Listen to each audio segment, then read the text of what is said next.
We interrupt our program to bring you this important message.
Good evening, ladies and gentlemen. We have finally reached the eve of week one. By the time you see us Friday night, the season opener will have already started. Thursday night football. Of course, the Vikings open up the regular season Sunday at noon Central Time, hosting the Tampa Bay Buccaneers, and we're here to break it all down for you. But before we get into this stuff, we want to introduce a very special guest. One of the OGs, one of the friends of the shows, guy that's been around since we've started and long before that, Mr. the Smokehouse King himself, Mr. Reggie Adams Jr. Reggie, how are you doing? What's up, fellas? Doing good. How you doing? Good to have you on here. We're ready. We're ready to rock and roll. We got football this weekend.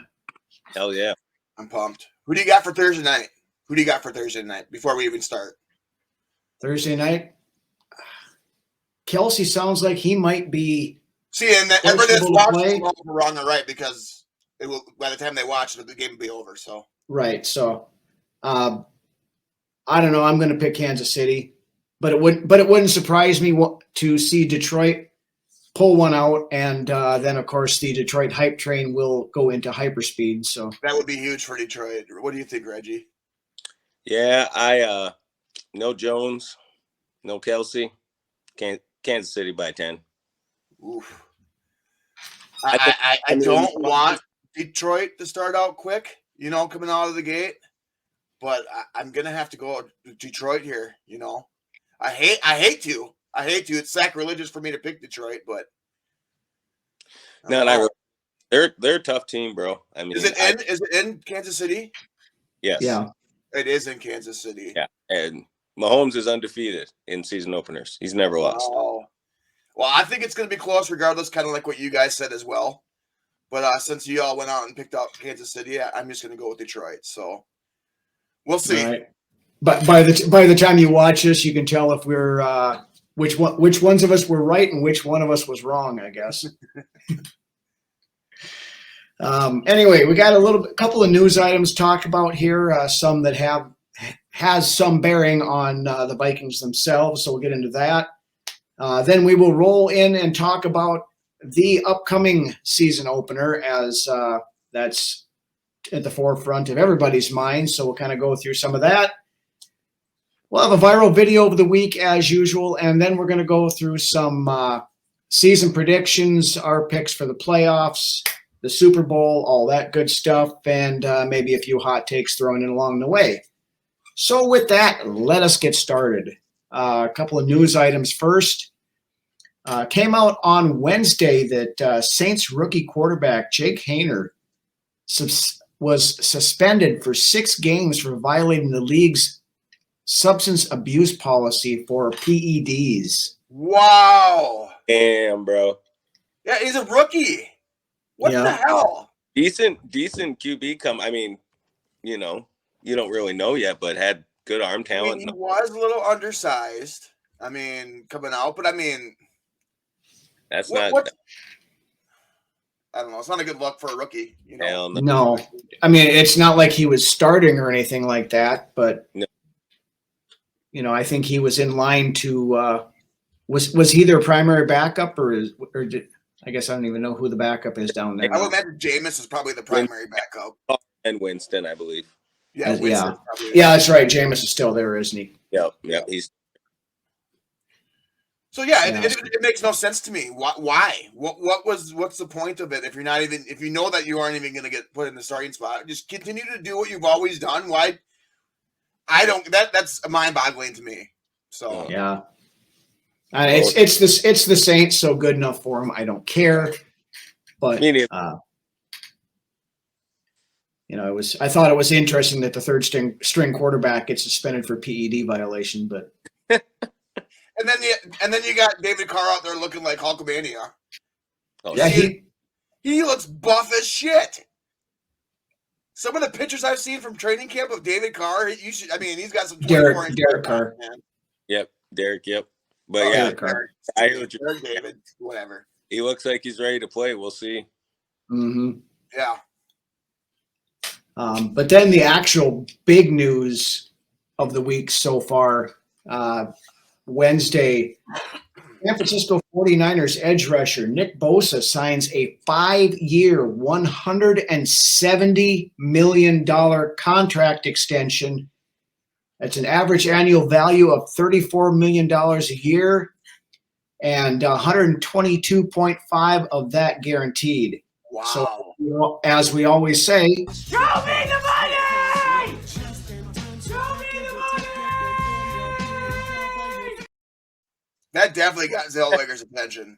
Yeah, that got everybody's attention there. Bosa becomes the highest paid non-quarterback in NFL history for probably a couple of days until Justin Jefferson signs his new deal, which is reportedly on the table.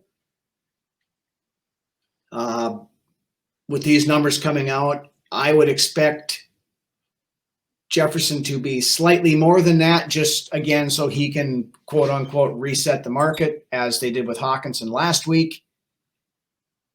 Spotrac comes out with a projection of 4 years, $128 million, 53 of that guaranteed for Jefferson. He's not going to sign for that. Nope. I think that's a little low. Nope, not even close. No, I would say my guess is, he's going to be at least 34.1. We know that. Wouldn't surprise me at all to see 4 years, $35 million. Yep. So I was expecting a minimum of $35 million. Yeah, we had just talked the other day, Reggie, and you were saying that you were expecting about 35 as well. So, yeah, that's a lot, but that's what you pay for a premier player for real, like a top two by ranked by his colleagues.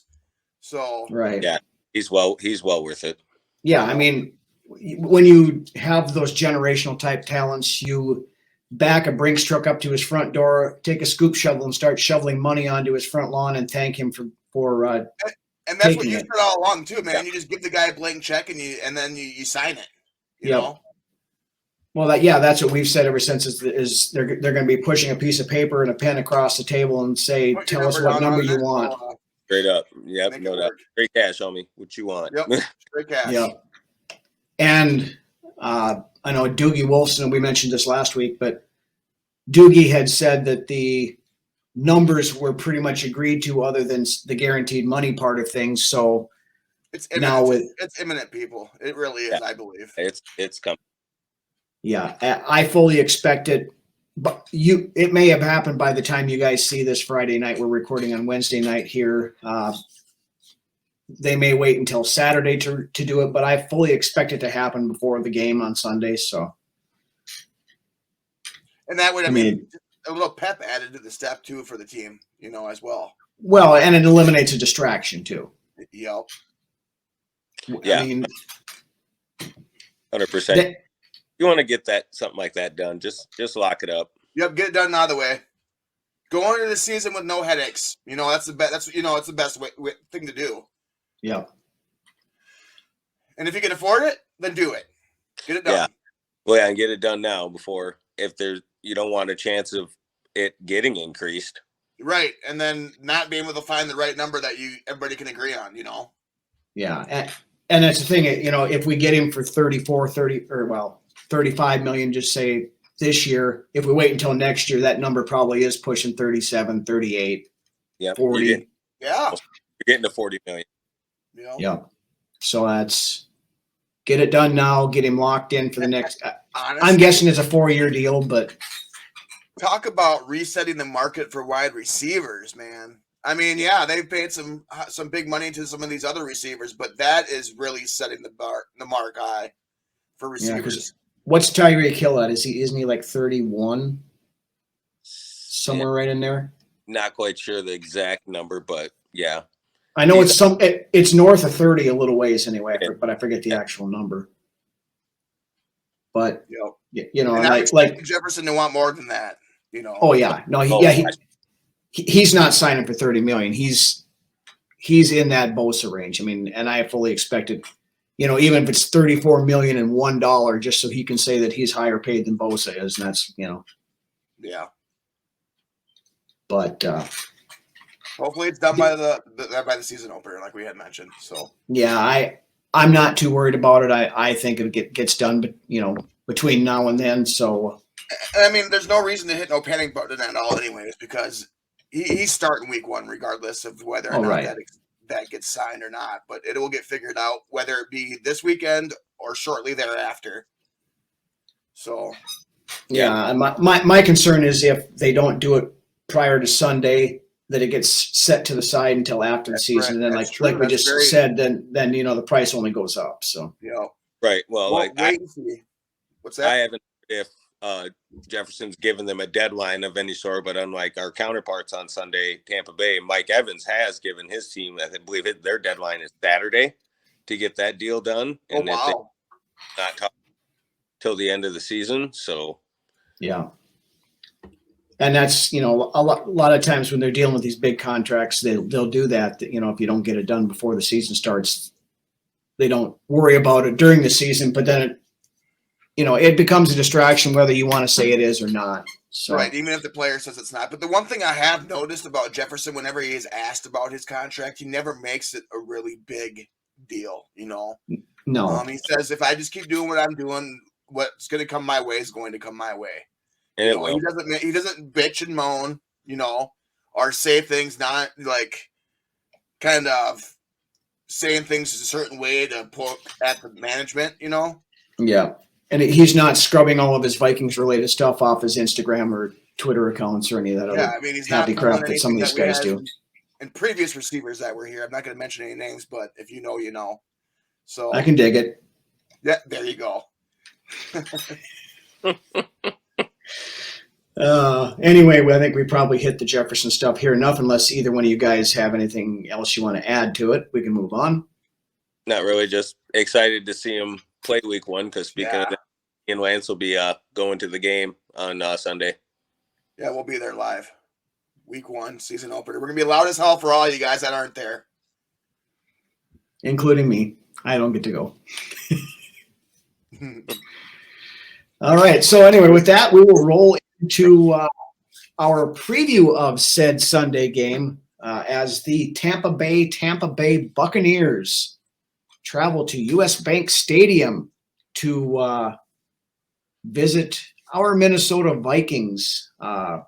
Current line as of Wednesday afternoon is the Vikings as 5.5-point favorites. It's been as high as 6. It's kind of settled down a little bit more again.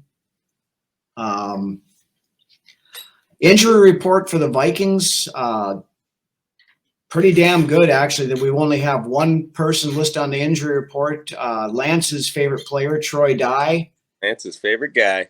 Yeah, right. With a little bit of an elbow issue, but was a full participant in practice on Wednesday. And Kevin O'Connell said that he will be available and fully expects him to play. Hell yeah. Going into week 1 fully healthy. That is fantastic. I mean, the biggest one I'm happy to see is that TJ Hawkinson's back is feeling much better, and he wasn't even on the injury report this week. So wow, that healed pretty damn quick. Well, you take all that load of the contract negotiations off your shoulder. It helps stretch it's good for the posture that way. Yeah, whatever they call it, active hold in or whatever they say. Yeah.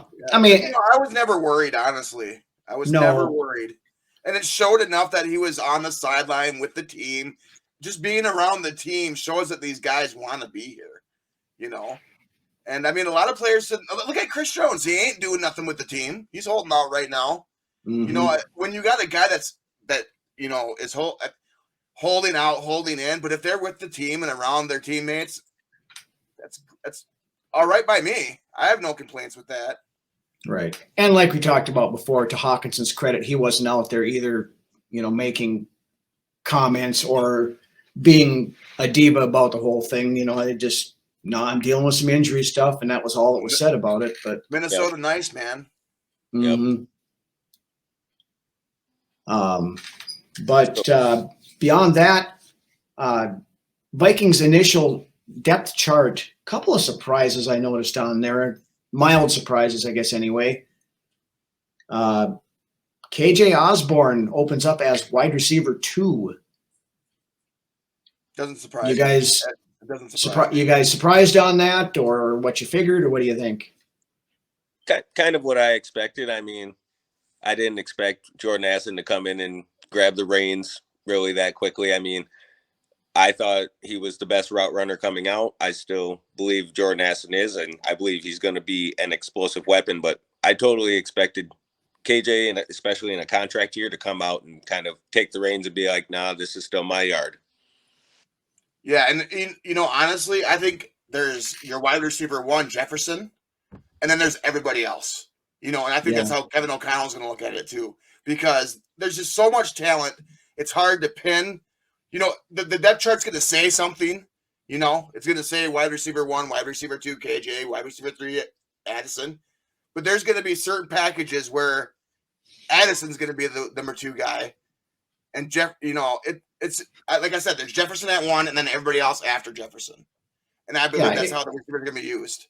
It's going to be all about exploiting matchups. I mean, it's like you say, Jefferson's going to be drawing double coverage most of the time, probably when he's out there. So it's, who can get open.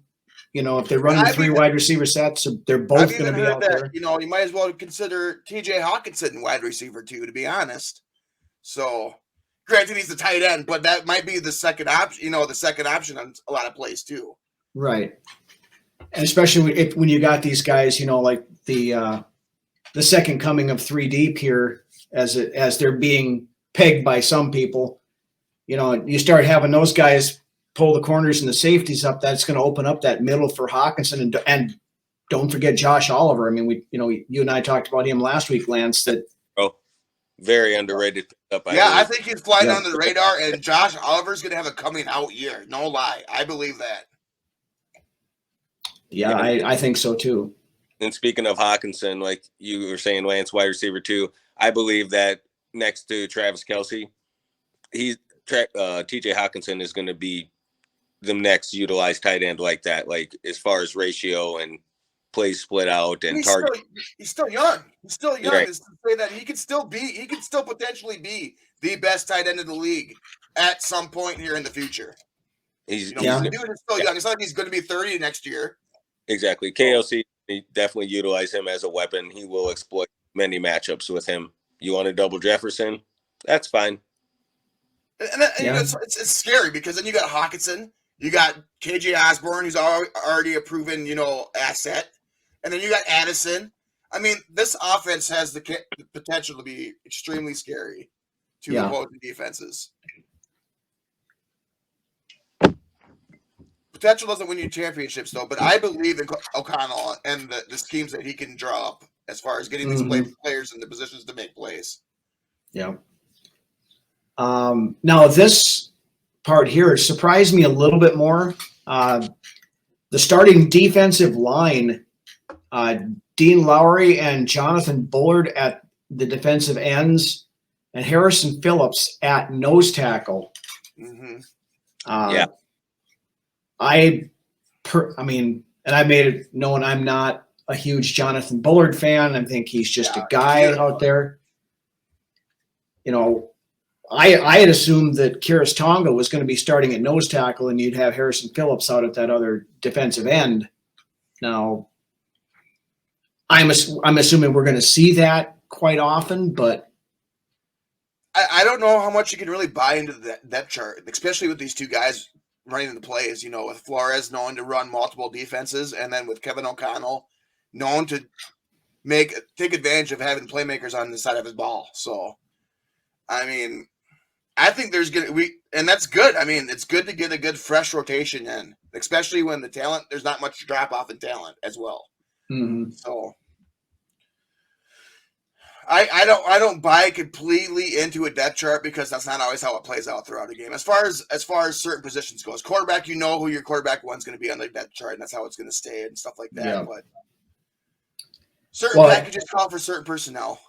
And the thing that I kind of noticed with this initial depth chart, it looks awfully similar to what the initial depth chart was that came out at the beginning of training camp.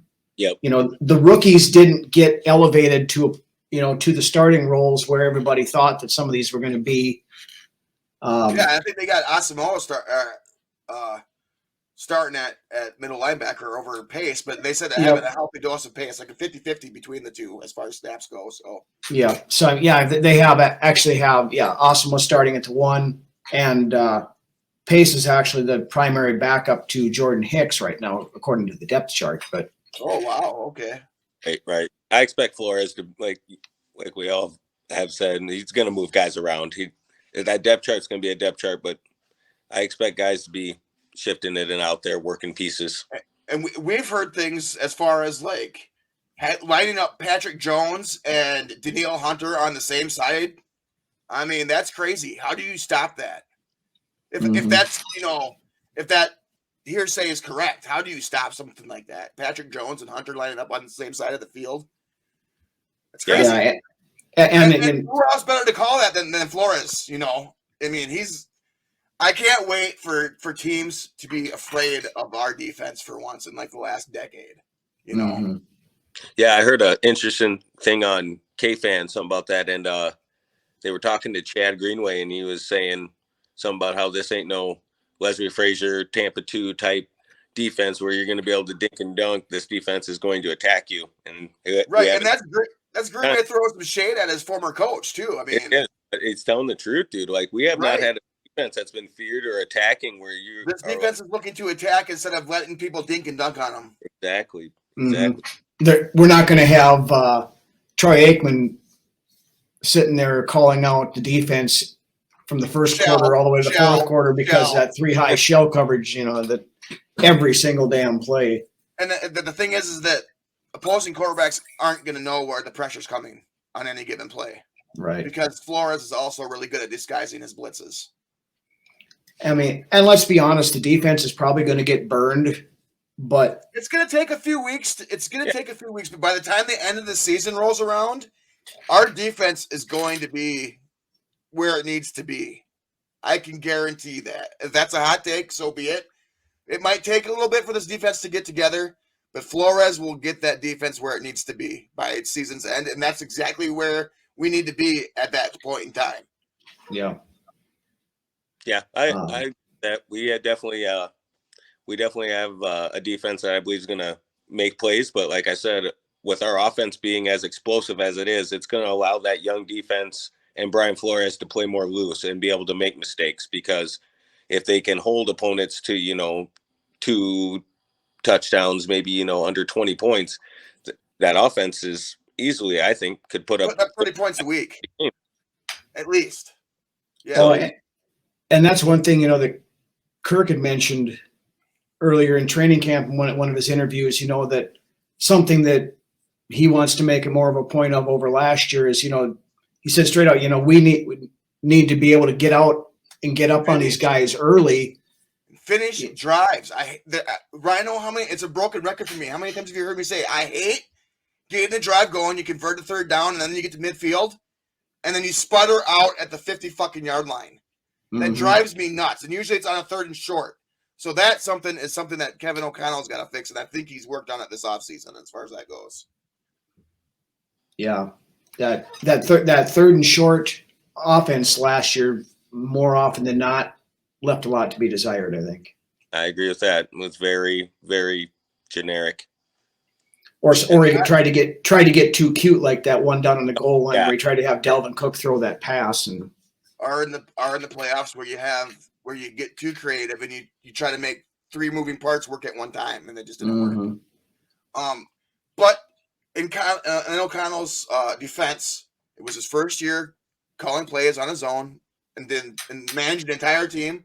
And he's the guy I look at, and I could see that he's going to he's going to get better. He's going to learn from his previous year, and he's going to get better this year, I believe, as far as play calling goals. Yeah. And it will help having a different defensive coordinator that has some sort of competence in that regard. So absolutely. 100%. The one picture that will stick with me forever is that picture of O'Connell looking at Donato on the sideline. You could just see the anger in his eyes, man. That seriously, dude, what the hell are you doing? Kind of stuff. Yeah. Anyway, let's roll back to the rest of the depth chart here. Cornerback room, they have Andrew Booth Jr. listed as cornerback 3, which mildly surprising, I guess, on the end. I thought Blackman had moved ahead of him, but here again, it looks like the rookies are going to take a week or two to work their way up into that starting lineup. But I just don't know how much they're going to buy into a depth chart. Is O'Connell playing some sort of chess game before the game? You know what I mean? Is he saying this is how it's going to look, but in reality he has different plans? I mean, that's entirely possible. It's kind of indiscreetly kind of a smart thing to do. It could be. I mean, I'm not sold on the depth chart as far as I see.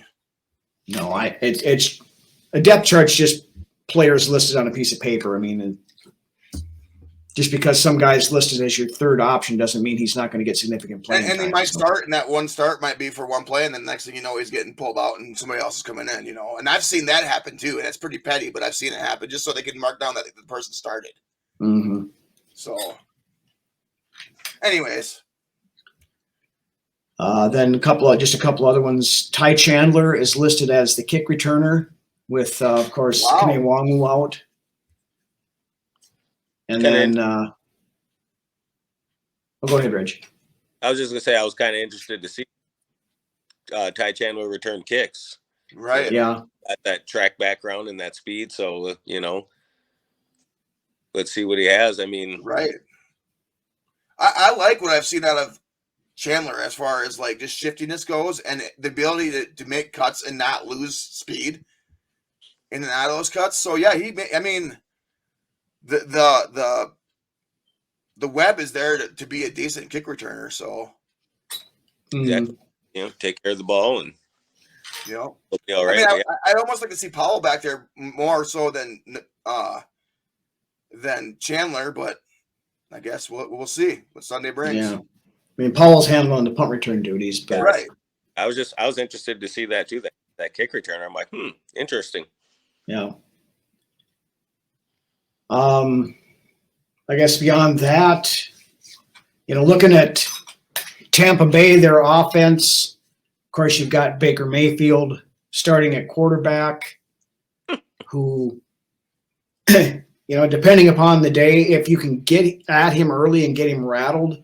If he can get in rhythm, then he'll have a decent day. But if we can get to him, then that will make all the difference. Mm-hmm. I mean, we've seen both ends of the spectrum with Baker. He's had some very, very good games, and he's had some games where he looks like Spurgeon. When he gets in rhythm and he gets the confidence going, that's what a lot of way is with a lot of quarterbacks. But and it doesn't help that Tampa's line is questionable as well outside of Wirfs goes.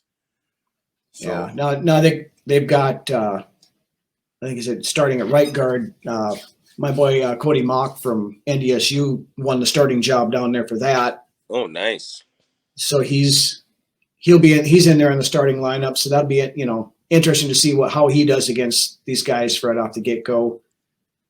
Beyond that, of course, weapons wise, they've still got Evans and Godwin at the wide receivers.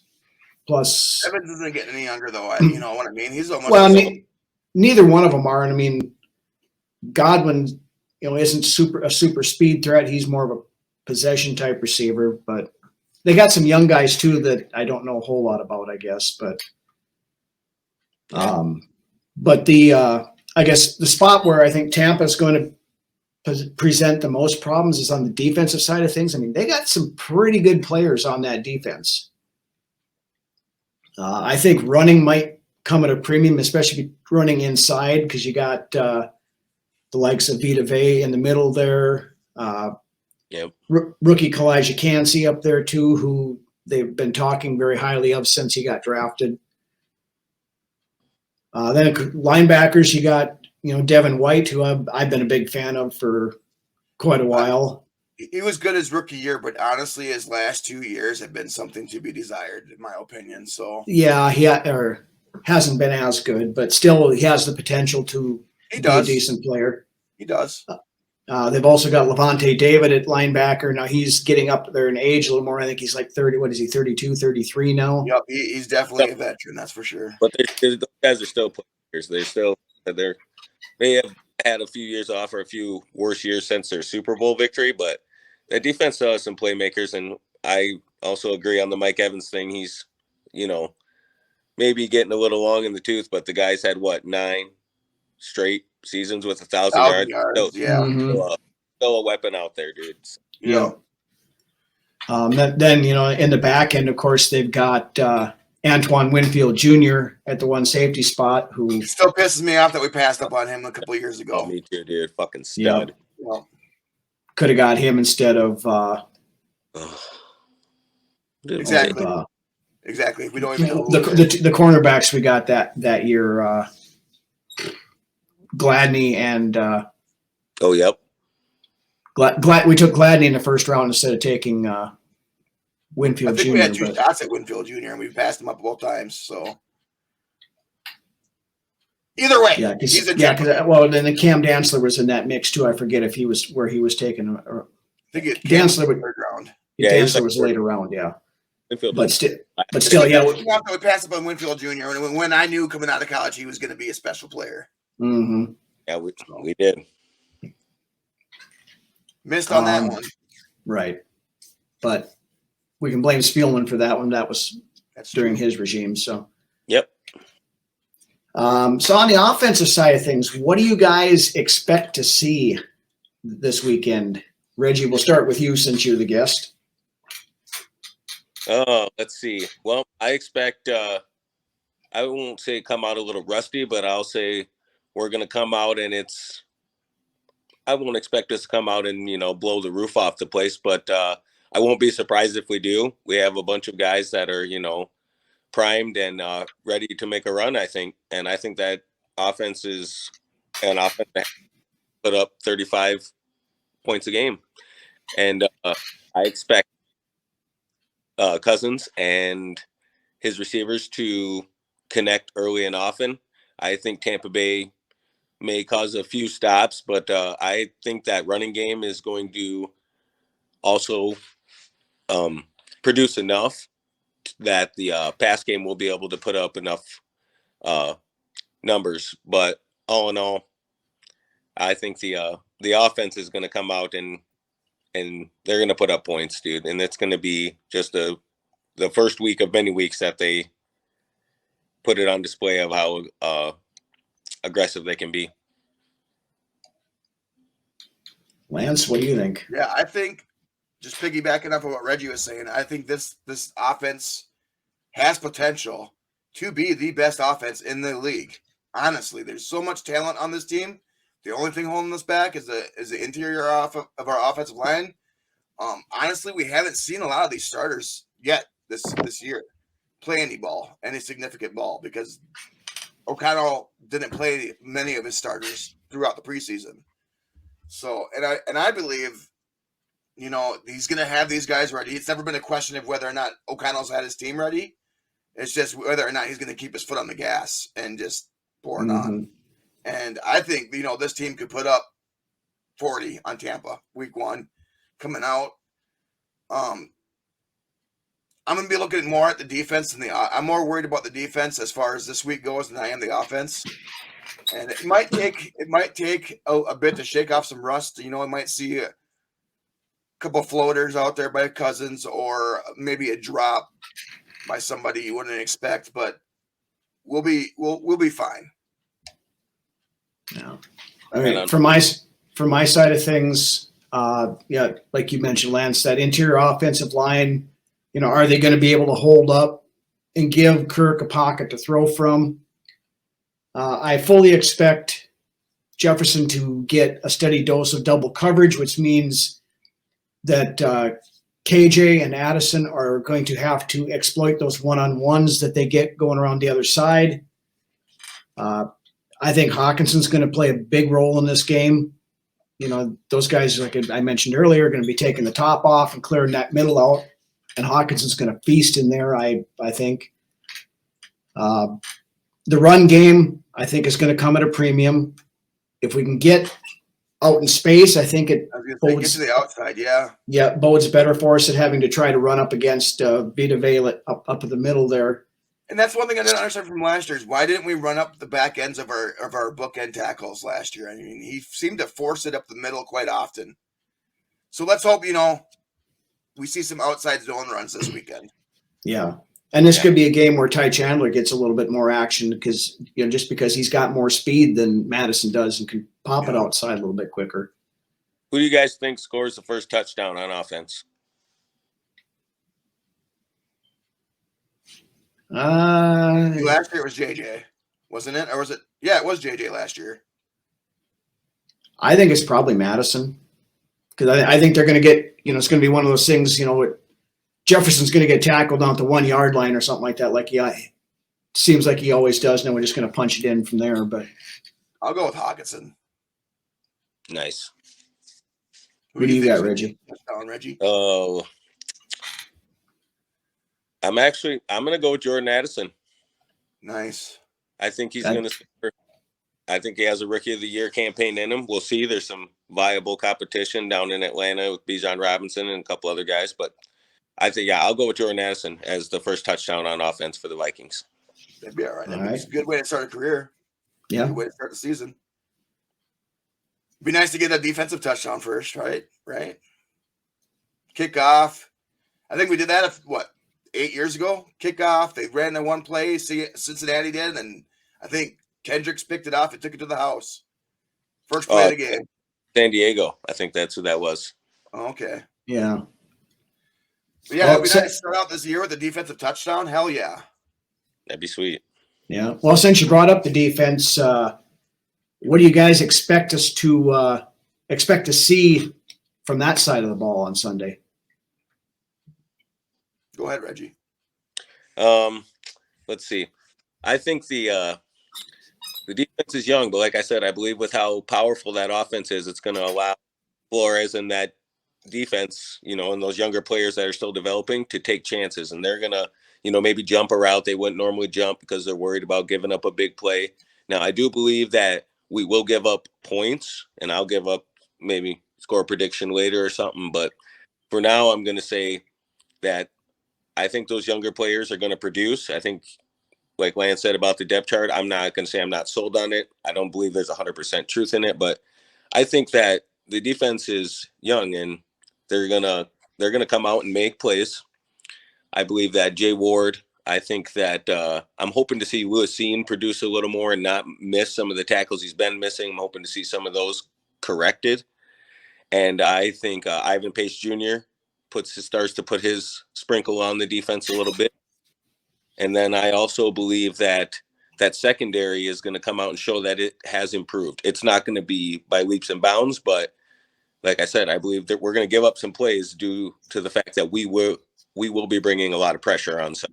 There will be no doubt about that. Flores is not a guy that's going to have any bullets in the chamber, so to speak. So with all that, that's what I got. I believe that it's going to be a young, hungry defense, and I expect it to come out and play aggressive and hopefully mostly mistake-free. Yeah, I mean, for me, I think that Flores is going to set the tone. I think the first time Baker Mayfield drops back, he's going to bring the house on him. Yeah. just, I think he's gonna want to set that tone right off the get go. If they can get to Baker on that first drop, nail him into the ground, it sets the tone for the rest of the day. Yep, at least get to him.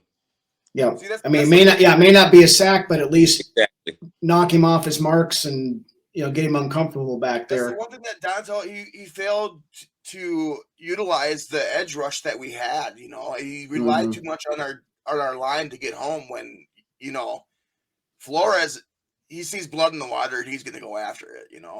Yeah. All right. And I fully expect Harrison Smith to absolutely thrive in this defense. I mean, we talked about that back, when we first knew Flores was getting signed, and the fact of was Harrison Smith going to move on? Well, then Flores comes in. Harrison Smith is made for this defense. And you know what? They call Harrison the hitman, not only because he hits really hard, but because you don't know what the hell he's going to do and where he's coming from. Stealthy. You don't know if he's blitzing. And I believe you're going to see more Smith coming up. First off, 3 safety sets. You're going to see a lot more of those this year. Big nickel out of our defense. Yep. And that's going to allow Harrison Smith to do what he's always done best, is pop down in the box, maybe pop back a couple more yards right before the play. Quarterback's like, what the fuck is Harrison Smith doing right now? I don't even know. And then he hikes the ball, and then it's when you find out. So, I mean, and that's where Hitman thrives, is in those type of situations. Yeah, exactly. With his playmaking ability and veteran experience, he can play anywhere. He can be a linebacker. He can come up and blitz, like you said. Yeah, he's definitely a weapon. Yeah. Then I guess the other big thing for me is we got to stop that run right off the get go. Make the Bucs one-dimensional. Make Baker Mayfield, not have that safety blanket of the run game. Especially when that run game isn't that great down there in Tampa Bay, honestly. So yeah, I mean it's a completely new running back stable. White's the guy they got there's decent, but we got to put a stranglehold on that, like you said, shut it down early. Yeah, and that's why I think we're actually going to see a lot more Kiris Tonga, especially if they try to start running early.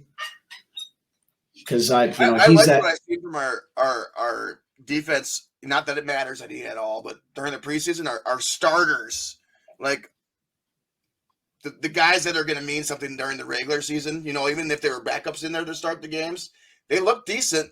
It's when the reserve of the reserves started coming in is when we started to look bad on defense. But I think this defense is it's headed in the right direction, and I think Flores is one of the best addition that this team brought in this offseason was Flores to get that defense where it needs to be. Yeah. All right. Well, then with that, let's do predictions on this game, and then we'll roll on. So, Reggie, what do you got score-wise? Score-wise, I believe that the Tampa Bay Buccaneers are going to roll into Minneapolis, Minnesota. They're going to be full of, beer and whatever stupid things pirates drink, wine and rum. I don't ringing out piss socks. Who knows? I don't fucking care. They're going to lose, and I think we will give up points, like I said earlier, but it won't be more than 20. And I believe, like I said, the Vikings should average about 35. So I will go 38-17 Vikings roll. I was going to go 41-17 Vikings. 41-17. Yeah. I think that we're going to come in and we're going to make a statement week 1. I mean, it's granted it's only Tampa Bay, but I think we're going to put our foot on the gas and we're not going to let up. So that's what you do. Yep. I'm going to say 41-17. And that's giving them more points than I want, but it's a very respectable number to only give up 17. I'm not going to be quite as generous as you guys because like we mentioned earlier, I think it's going to take a little bit for the defense to find its way. We're going to give up some points. None of these starters played in the preseason. We had the joint practices and stuff, which at this point in time is almost as good. I'm going to go 30-20. We'll go that way.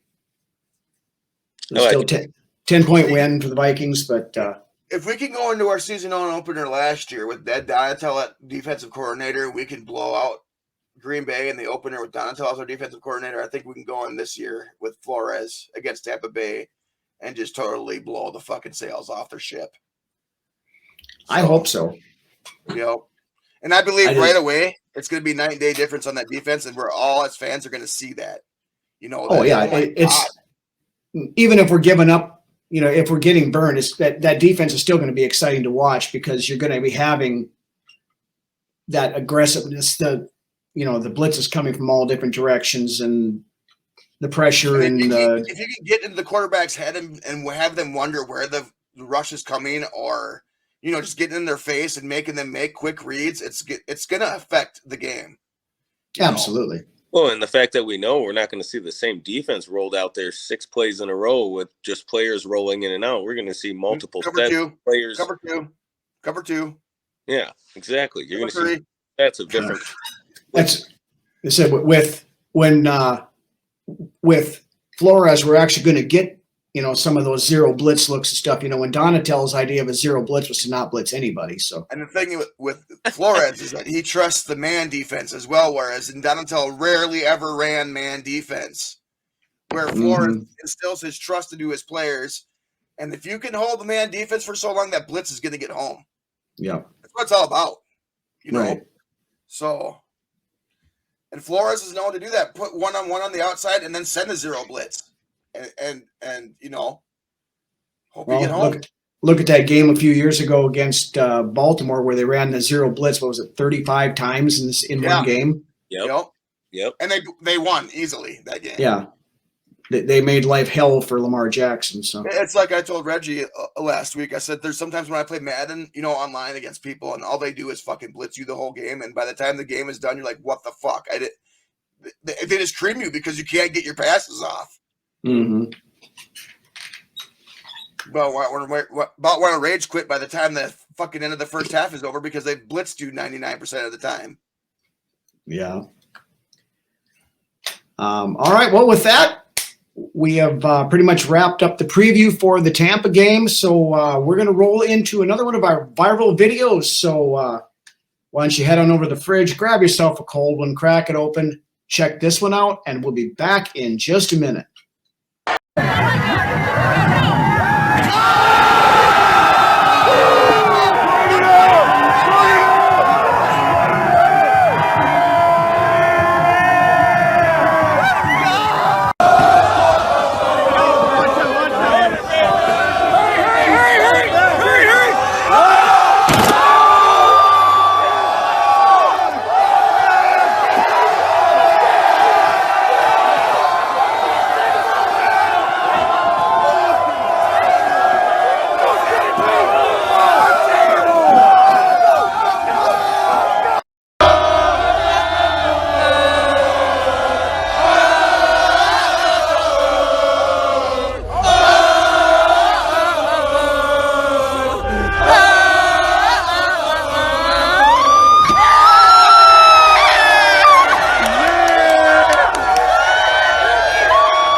All right, we are back, and now it is prediction time for the season here. We're going to take a look and see who each of us have picked to make the playoffs, make the Final Four conference championship, and who is going to be in this year's Super Bowl. So let's start off with the AFC, over in the AFC East.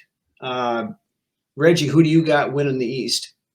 Well, let's see. Everybody knows about Mr. Crap Face, Smug Face, and Rodgers going there. to the Jets. I think that team does look good, and that defense is very young and kind of nasty. But I still just think that the Bills are tough. I think if Tua could stay healthy, and that's also another big if. But I'll just come out. Yeah, I think the Jets are going to take the East. I think they're going to edge out Buffalo. Okay. Lance? I am actually going to go with a little bit of a hot take here. I don't think Buffalo makes the playoffs this year. I don't know. Oh my God. But, with all the turmoil going on, with Diggs throwing tantrums and such, and with, Josh Allen making mistakes at, pretty shitty times in the game. And I don't think everything is all milk and honey over there in Buffalo right now. No disrespect to Buffalo, but I think they missed the playoffs this year. And a lot of that has to do with the Jets and the Dolphins. And I believe the Jets and Dolphins both make the playoffs this year. So who's taking the division? I'm going to go with the Jets. I'm not completely sold on Tua staying healthy for an entire season like Reggie had alluded to. If Tua could stay healthy and because before he went down last year, he was in the conversation for MVP. Tua was. And he was putting a lot of those naysayers to rest. And if he can come out and get going and get into rhythm, sky's the limit for that Miami team. So I'm going to go with the Jets, though, just because of all the hoopla and craziness that's surrounding them with the Aaron Rodgers thing. And the defense is no joke over there in New York. So we'll go with the Jets taking the division, but Miami will get the wild card. Okay. I'm still going with Buffalo. I think it's still their division until proven otherwise. Fair enough. Fair enough. I honestly think the Jets may be setting up for a spectacular fail with the all the hoopla and all that other stuff. I think they very likely could get in as a wild card, but I don't think they're winning the division. Just for the simple fact, I don't think Aaron Rodgers is as good anymore as everybody else thinks he is. He bitched about how Green Bay never gave him any weapons and all this other stuff, and then he brings half of the freaking team with him to New York. So I mean, it's good point. I'm not buying the Jets just yet. I mean, their defense is legit. Robert Saleh is a good defensive mind. I love Sauce Gardner. They got some good players on that side of the ball, but there's too much hype and smoke behind Aaron Rodgers yet the guy's what is he, 38, 39 years old now? Or is he 40 now? I don't think he's not. Yeah, I don't think he's 40 yet, but he's getting up there. So I mean, but anyway, I'm still taking Buffalo. So yeah, I'm taking Buffalo too now. No. All right, AFC South. Lance, who you got there? Oh, I will go with the Jags to take the division there. I think the Jags are on the up and up. I think with Doug Peterson there, it was the best medicine for Trevor Lawrence. As much as I'm not really a Doug Peterson guy, but the guy wins games. And he was a quarterback himself. It's kind of the same thing that's going on here in Minnesota, but I think we got the better coach of the two. But I believe the Jags are going to take another step forward this year, and you could potentially see them in the conference championship game, or at least the divisional round. Okay. Reggie? Yeah, I'm also going to piggyback off that. I'm going to take the Jags to take the South. It's always been one of the most horrid divisions. Yeah. I think the Jags are the far superior team. I don't see any team there that can really compete with them. Their defense, I think, is a little shaky, but I think I still think they take the division, although kind of a little bit of a hot take for guys who pick'ems and games. I think the Jags might be on upset alert week one. They have notoriously played bad on the road when they play week one, and Richardson, I don't think the Colts are going to hold back on how they utilize him. So they played the Colts week one? They play the Colts in Indy. Oh, man. So Richardson start opening against the Jags, huh? Yeah, and I think they're going to run him. And I mean, obviously he's got to throw at some point, but That's just one of my little takes there for as far as picks anyway. Okay. I'm going to make it unanimous across the board. Jaguars are the best team in that division without question. Tennessee is on the decline. You know, they got Hopkins in there now to give Tannehill a weapon, but you know, Derrick Henry's not getting any younger. Tennessee's where wide receivers go to die. Yeah. But other than that, I really don't. Indy's going to be a couple years out yet, so I don't see anybody else really challenging there. So, AFC North, Reggie, what do you got there? Tough division. This division, I think, will be the most competitive of all. Absolutely. I don't think the Browns are ready yet. They will be improved. I think they're a fringe team to make the playoffs, but they're not winning the division yet. There are still two teams I think are far better than them, and that is the Bengals and the Ravens. And both of those teams got better. You know, the Ravens went out. They got Weapon and Zay Flowers in the first round. You know, they got Lamar Odell. You know, and so with all that, I think Lamar's honestly could be an MVP candidate this year in that offense. I know with the new change with Todd Monken, and people are thinking that, he may slip off, but I think he's still going to have a solid year. But with that, I can't go against my man Joe Burr, and I got the Bengals retaining that division as champions and going back to the playoffs. All right, Reggie, Lance. I'm going to go with the Bengals too. I mean, until proven otherwise, they're the strongest team in that division. That division is no joke. Don't get me wrong. That might be the strongest division in the league. But you know, with Harbaugh, I think he's like the second longest tenured coach in the NFL right now. I believe, right behind Tomlin. I know he's been in Baltimore for what seems like 20 years. You've got Darth Belichick that's been in New England. Okay, yeah, New England. So he's got to be top 5 as far as tenures go as with the team. I look for Baltimore to be a wild card team, and for Cincinnati to take the division. But a lot of people are saying that Pittsburgh might sneak up on some people too. But I don't know. Kenny Pickett's still got a lot to prove to me. And as far as the Browns go, they are who they are until they prove otherwise. So yeah. For me, you know, although I do like DTR over there in Cleveland, he looked good this preseason, and I would like to see more of him in the future. Yeah, but with happy endings as the starter, you're not going to see much DTR. But right. For me, I mean, Joe Burrow is the best quarterback in this league, not named Patrick Mahomes. Agree. The weapons they've got, you know, Chase and Boyd and Higgins over there. Joe Mixon's still a decent running back. Be interesting to see what Irv Smith Jr. does in this offense over there, if he can finally take that step and become something, or if he's just going to be healthy. Yeah. I see What's that? Guy. I see the Cincinnati signed some tight end today or yesterday, some Gentry guy. So maybe they have insurance. Yeah. I mean, I think Baltimore is going to be right up there. Mike Tomlin has still never had a losing record in Pittsburgh. That's right. You know, so they're going to be there. TJ Watt is no joke there. I mean, he's one of the top edge rushers in the league.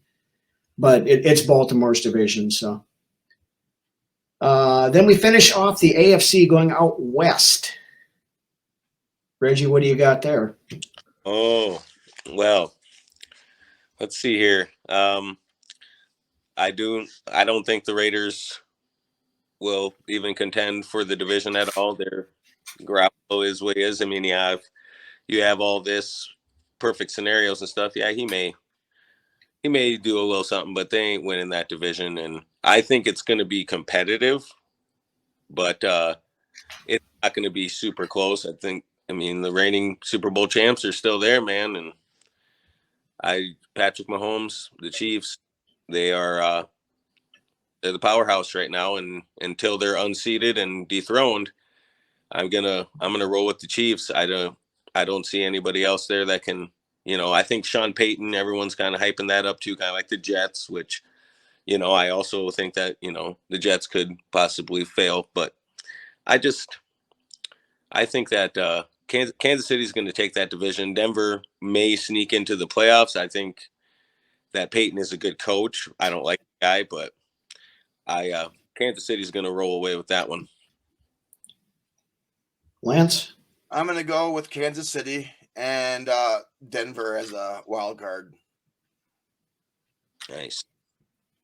Okay. I mean, I'm going to take Kansas City too. I actually think this division is going to be a lot closer than people think, because I think the San Diego Chargers of Los Angeles are going to be putting some pressure on Kansas City this year. I mean, their coach tends to make stupid decisions at some points of time that tends to bite them in the ass. That's just it. I've been waiting on Los Angeles to just do something, honestly, and they just disappoint me. They will be better. I mean, they've got Justin Herbert is legit. He's one guy I can fully admit I was wrong on. I wasn't a big Herbert fan coming out of the draft. He's proven that he's got what it takes to be a starting quarterback in the NFL, and a pretty damn good one. They got all kinds of weapons over there. Their defense is pretty good as well. But you don't bet against Patrick Mahomes just like you never bet against Tom Brady before. So right. It's the Chiefs winning that division. As far as my AFC wild cards go, though, I am taking the Chargers as a wild card. I am taking Baltimore as a wild card. And I'm going to say that the Dolphins sneak in and just snipe it from the Jets for the third wild card. Nice. Okay. Lance, who were your three wild cards again? I got the Dolphins as a wild card. The Broncos as a wild card. And the Ravens as a wild card. Okay. Reggie? Nice. I'm going to go with, I also think the Chargers make the playoffs, wild card, and then my are going to be from the, I'm going to have Baltimore and Pittsburgh making the playoffs. And I'm going to have a team from the East making it. I mean, that's entirely possible. Those with three good teams in there, they're going to be beating up on each other. I think it very well could. Themselves. I really wanted to put the Patriots in too. I think they very well may shake it up and get back in there, but not likely. But Belichick still got a little bit. No, it's got to be losers. Everybody can't win. That's right. All right. So with that, now we'll roll over to the NFC, and we'll start out east there as well. Lance, why don't you get us started on that one? I'm going to go with the Eagles, obviously, in this position. And we'll go with we'll just go with the Eagles as a division winner. I'll figure out my wild cards afterwards. Okay. Reggie?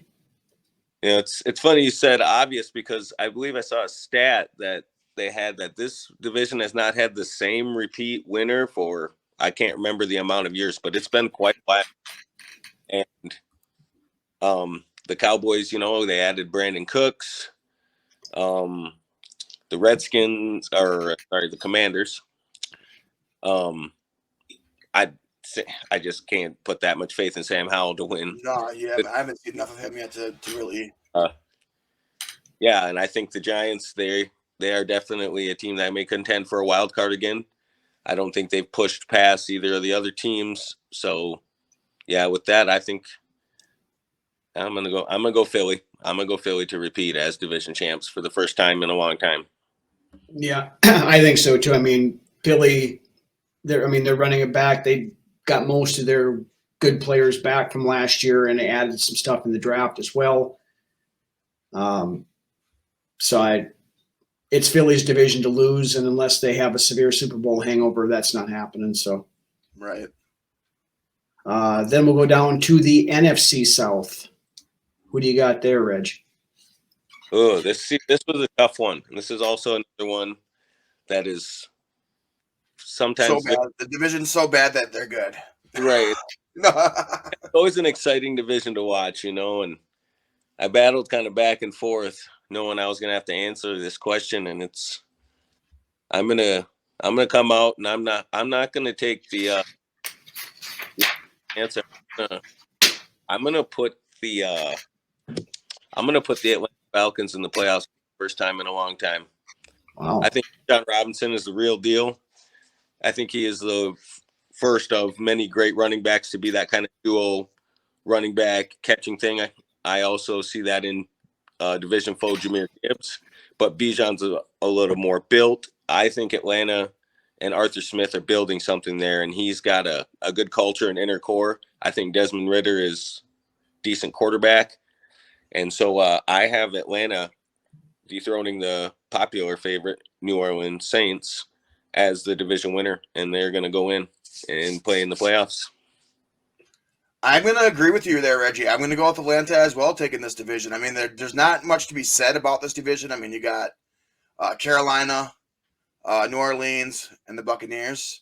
I think that Atlanta's going to get a lot of production out of Bijan this first year, his rookie year. And I think it's going to be enough for them to make a push for the division. If not, if not Atlanta, I think Carolina is coming up right around number 2 as well. I don't have any faith in Derek Carr, and I don't have much faith in that Tampa Bay team either as well. But I believe that the Carolina Panthers and the Falcons both have a little bit legitimate shot at the division, but I'll go with the Falcons here, taking it. Right on. One thing I wanted to add. Yep. Falcons having Bijan, I think he's going to open up the offense a little more for Kyle Pitts and Drake London to have more success. Yep. Yeah, definitely. For me, I think Atlanta's probably still a year off. Ridder needs a little more time. I think. I mean, he's developing, but I think there's a little bit to come there yet. They're going to contend, but as much as I don't like to say it, I think the Saints are going to sneak in. It's going to be one of those things where it's probably a 9-8 or an 8-9 team that wins that division. Yeah, that's very possible. Yeah. Carolina. Bryce Young is going to have his struggles to start out with. So, I mean, it's going to take them some time to kind of get where they're going. So, they're going to be in the mix too. It's very possible that all these teams in that division could be running around right in that 9 or 6 to 9 wins, and be in it up until the last couple of weeks. But right. As much as I hate to say it, I'm going to say the Saints just by default take it. That division isn't much to behold, honestly, this year. So 7-10, 8-9 won it last year. Yeah. So then we'll roll into our division. Should we wait till last to do our division? Maybe we should do the West first. Yeah, we can do that. We'll go out to the NFC West first. Then, since you brought it up, Lance, who do you got going out there? I mean, this is going to come down to 2 teams. It's going to be the Niners and the Seahawks. The hot pick for a lot of people this year is the Niners, and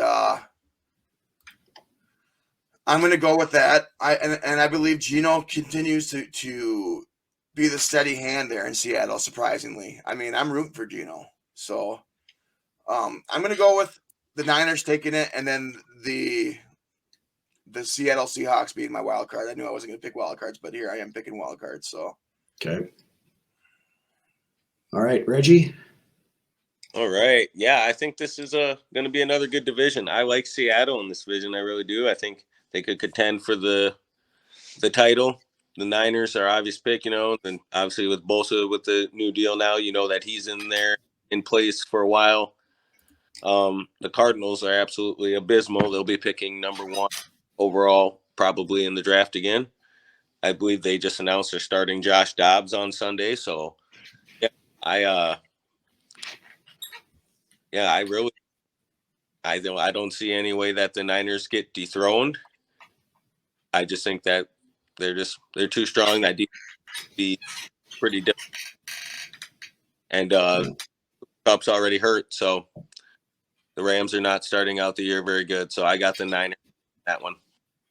Yeah, I think the Rams are almost in rebuild mode, to be honest with you. I mean, they kind of are. I mean, they're trying to win. They're trying to do a competitive rebuild, but they weren't very competitive last year. So it's no. And you know what? A hot take before you go here, Ryno. Yep. A hot take is if Stafford can't stay healthy, I would not be surprised to see some Stetson Bennett this year. To be honest with you, not right away, but later on down the road, depending on Stafford's availability and health. So. Yeah. For me out there, it's San Francisco. I'm going to be very interested to see if Brock Purdy is what he was last year, or if now that they've got, half a season, 2/3 of a season worth of tape on the kid, if he kind of comes back to the pack a little bit. I mean, we all know Kyle Shanahan is an offensive mastermind, and he can pretty much plug and play any quarterback in that offense and make it work. But even with that, I mean, we talked about Bosa earlier, and that defense is always scary. It's San Francisco. Seattle, I think, is going to – they'll contend, but they don't have enough to knock San Francisco off, I don't think so. So now we will finally come to the NFC North, home of our beloved Minnesota Vikings. So I'm pretty sure I know how this is going to go, but I'll let you go first, Reggie. Yeah, well, no, I'll just make this short and sweet. There, he said the Lions are winning the division, so we shouldn't even really discuss it, I guess. So we can just move on. No, I'm just. Yeah, I mean, we're gonna finish fourth in the division because Justin Fields is going to get his gold jacket and his Canton bust at halftime in Week 3. So right after Jordan Love throws, 12 touchdowns in his first appearance, no look behind the back passes. Right. Anyway, no. Yeah, I got our boys as the reigning kings. We're not giving up this division. I fully know anything can happen in any given Sunday, and I get all that, but I'm not buying all the BS. I agree. The Lions are pushing, and they are contending to contend with us and compete with us in this division. I think Green Bay is going to be on a decline. Their defense is going to be good, but it's going to get tired when it's out there all the time because their offense will not be able to sustain drives. Chicago is, they're going to be okay. We're really going to find out what Fields is. He's got weapons. He's got a decent line. He's got the same play caller, all this, all that. So we'll see. But yeah, this is a prove-it year for Fields, in my opinion. It is. It's a huge year, but another guy that's got a bigger prove-it year is Kid Cuzzo, Kirko Chainzo. And I believe he's going to come out and have his best year ever, and he's going to lead the Vikings to back-to-back NFC North titles. And in my opinion, probably an MVP-worthy season. All right. Lance? It's really disturbing to me, all the hate the Vikings have got this offseason. I mean, just the disrespect. I love it. Yeah, well, I mean, just the disrespect that we've gotten. For Sunday. I think somebody here not too long ago put out a power rankings, and they had us sitting at 18, and they had Green Bay sitting at 16. I mean, come on. Where they had only us ahead of the Bears, and they had all the other teams ahead of. You just disrespect, and then that's just bulletin board material for all the players on this team. Mm-hmm. I'm gonna obviously go with the Vikings. I'm gonna go with I'm gonna say we repeat with 13-4. Honestly. Ooh. Yeah. Ooh, that's spicy. And the point differential will not be a question this year. I think coming around Week 6, we're really gonna start catching. Figuring out who we are and where this defense really stands at that point in the season. Yeah, I got us winning the division. Okay. Yeah, I do too. I think Detroit's going to push us. It's going to be a little bit harder to win the division than it was last year, but I think we're going to get it done. Then my NFC wild cards are going to be Seattle, Detroit, and Dallas, unfortunately. Lance, who do you got for wild cards? I'm going to go with the Seahawks, the Lions, and let's go with the Panthers. Ooh. Oh, wow. Cowboys miss out. Ooh. Also, I mean, the best thing that Detroit did was not let go of Dan Campbell last year when the heat was on. Because, I mean, there was like, week 5, week 6, and people are like, they need to get rid of him. The best thing that they did was stick with Dan Campbell and let him continue. I mean, we've been saying the last couple of years that it's just a matter of time before Detroit gets to have a good, decent team, and they're almost to that point right now to where they're going to take a legitimate shot at actually winning the division. I don't believe that they are this year, but they're nobody to look past anymore like they were in years past. Yeah. All right, Reggie, who are your wild cards? I got Dallas, Detroit, and Seattle. I really had kind of wanted to throw the Saints in there along with some other teams. But yeah, those are the 3 I got. Okay. Then on to the conference championships, the final 4. Lance, who are your final 4? I'm going to go with the Jags and the Bengals in the AFC. Oof. Oh. And in the NFC, I'm going to go with the Vikings and the Niners. Nice. Okay. Reggie? Yeah, I got Kansas City, and I got Kansas City, and I think they're going to be playing the Bengals in another rematch. And then I got the Vikings, and I think we will be taking on. I think we're going to take on the Eagles. I think we're going to see them again. Interestingly enough, that I think is it's very possible scenario. AFC side of things, yeah, I agree completely. It's Kansas City and Cincinnati. This rivalry is having the makings of the old Brady versus Manning type deal from a few years back. On the NFC side of things, it's tough. I want to say Philly goes back, but there's 3 teams I think that have a legitimate shot at getting there: Philly, us, and San Francisco. Yep.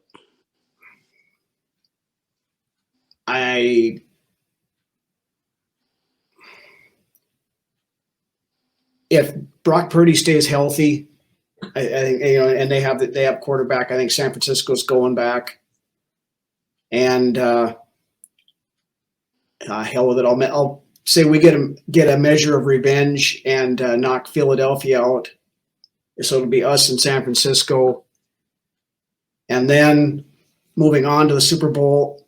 Unfortunately, I think San Francisco's defense is going to be too much. They're going to beat us in the NFC Championship game again. And San Francisco is going to go on to do a rematch with the Cincinnati Bengals in the Super Bowl. Ooh. So how about your Super Bowl pick, Reggie? All right. I got in the first year, because I believe Las Vegas never hosted the Super Bowl. So in a year where a team or a city has never hosted it, a team will win it for the first time ever. So I have the Vikings beating the Eagles.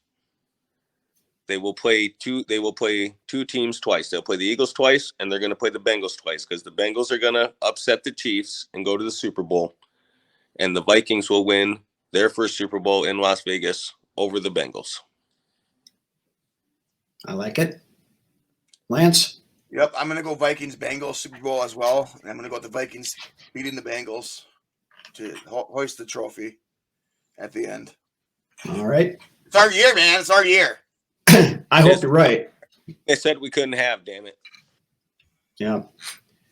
All right. Well, we've been going on here for almost an hour and 20 minutes. So let's wrap up. Any last thoughts before we call her a night there, Reggie?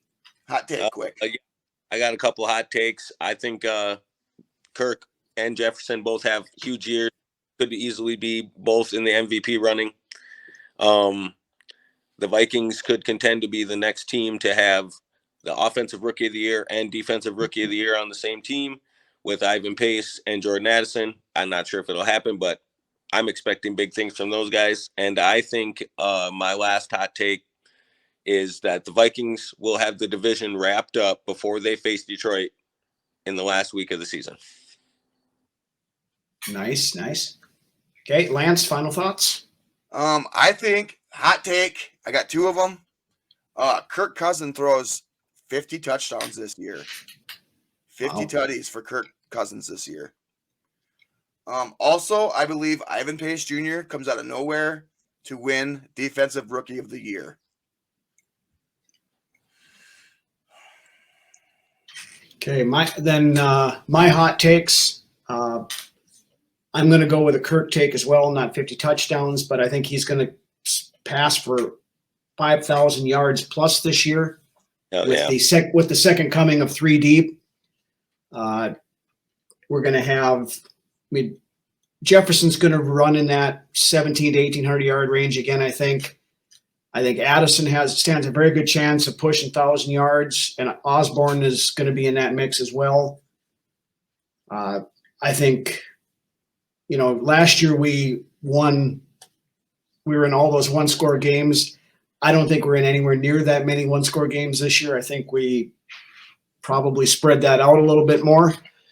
So, I guess that's my hot take. I think Ivan Pace and Jordan Addison both stand very good possibility of it being in the conversation for offensive and defensive rookies of the year. And Justin Jefferson, again, will be an MVP conversation, but he won't win it because he's not a quarterback. More than likely. But with that is all we have for this week. Want to thank everybody for watching. Want to thank Reggie for joining us for an extended preview of the season and the Tampa Bay game. If you've not done so yet, please hit that subscribe button, hit the like. Helps us out a ton with all this stuff so we can continue to put out the content that we do and make things bigger and better for you guys and doing different things like that. Just a quick update for next week. Of course, we'll have Ryno's Rants on Monday. Another Brunswick's Best on Wednesday. And with the Vikings playing Thursday night next week against the Philadelphia Eagles, we will go live on Friday next week to as a post-game breakdown to give our thoughts and all that kind of stuff. So, again, thank you, everybody. Hope you all have a good weekend. And with that, why don't you take us out of here, Lance? A good little show we have today. I'm looking forward to seeing you all Friday night and visiting. It's been a long show, so let's just wrap her up and call her good. With that being said, Aubrey, Millie, if you're out there watching, Dad loves you, misses you. SKOL. All right. Have a good weekend, everybody. Peace out.